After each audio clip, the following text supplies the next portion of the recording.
Em 1994, se estabeleceu um pacto de classe na sociedade brasileira. Esse pacto de classe soldou uma aliança entre a burguesia industrial, quer dizer, o capitalista industrial, nacional e estrangeiro, o capital comercial, os comerciantes, etc., os grandes comerciantes,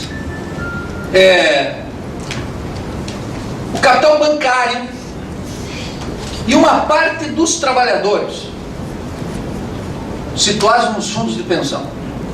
Na prática, 3 milhões e 200 mil trabalhadores. Estou falando aqui de uma categoria, concretamente, tem funcionário do Banco do Brasil. Esses companheiros estão integrados nesse pacto de classe. O fundo de pensão depende, na prática, em grande medida, hora mais, hora menos, da valorização financeira dos ativos e tem que entrar no grande jogo do chamado Plano Real. O Plano Real é esse pacto de classe entre as classes dominantes. O que sobrou para nós? Para nós, todos os trabalhadores, sobrava o seguinte: ruim com o pacto, pior sem ele. Por quê? Volta a inflação. E a inflação, segundo dizia um sujeito mais conhecido de vocês, que é o Fernando Henrique Cardoso, é o principal inimigo do povo. Aqui, como tem gente nova, o pessoal não tem a memória da inflação. Isso é muito bom, porque agora o inimigo concreto é o salário, que é muito baixo, não tem inflação. Esse é o ponto. Então não tem que ficar uma bobagem me repetindo que a inflação vai voltar e é pior. Isso é um cretino, eu declaro imediatamente ele como um cretino. Entendeu? Alguém quer nos dividir concretamente. O assunto é, aquele pacto de classe envolvia uma forma de valorização do capital que foi gigantesca na época da inflação. Precisa entender isso. A inflação não é ruim para todo mundo. O idiota que me falar isso, eu declaro impostor já. A inflação é ruim para os trabalhadores. E é muito bom para o capital. O capital acumula. Quem conhece a história do desenvolvimento capitalista brasileiro vai perceber que o sistema bancário brasileiro pegou musculação precisamente na época da inflação, na época da ditadura.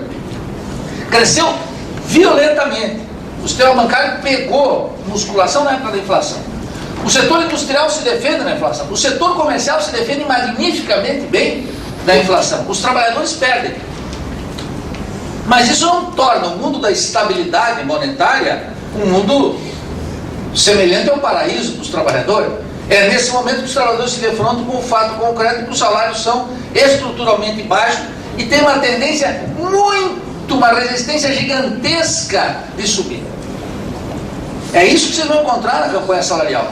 Lucros exorbitantes, como disse o companheiro aqui, lucros extraordinários e uma resistência na mesa de negociação fantástica. A classe dominante inteirinha organizada, inteira de braço dado, para não permitir aumentos salariais.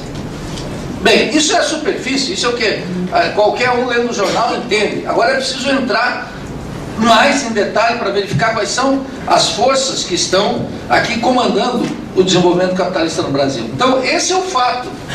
Aquele pacto de classe de 94 moldou os 8 anos do governo Fernando Henrique Cardoso, os 8 anos do governo do presidente Lula e o que vai da presidente Dilma. É esse pacto de classe que organiza a sociedade brasileira. Não é outra coisa. Quem quiser ver governo, não está vendo as classes, quais são os acordos entre as classes. O convite que eu faço para vocês é que observem quem mandava durante os 8 anos do presidente FHC, quem manda nos 8 anos, quem mandou nos anos do governo do presidente Lula e quem está mandando no período que vai da presidente Dilma. Essa é a questão. Os trabalhadores precisam entender isso, tirar suas pequenas paixões partidárias e observar esse jogo das classes sociais que estão aí, em que alguns enriquecem e outros empobrecem. Então, essa é a dinâmica essencial. Bem, esse pacto de classe tinha 3 postulados básicos, que é preciso dizer aqui. Primeiro postulado básico, um superendividamento estatal, sem precedentes na história do capitalismo brasileiro.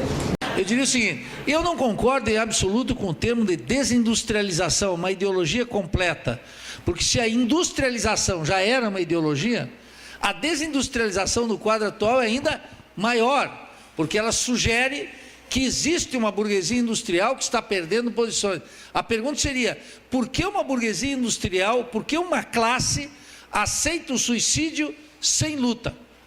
Porque eu não vejo uma classe burguesa que vai aceitar uma morte, etc. E essa ideia de desindustrialização no Brasil é, de alguma forma, o caminho pelo qual as frações de capital perdedoras, aqueles capitalistas que não são competitivos, buscam compensações no Estado, via BNDES, via Caixa Econômica, via Crédito, via Banco do Brasil, e então o Fundo Monetário diria: vamos acabar com os maus competidores, abre as fronteiras e, plena lei do valor, ele concentra e monopoliza, etc.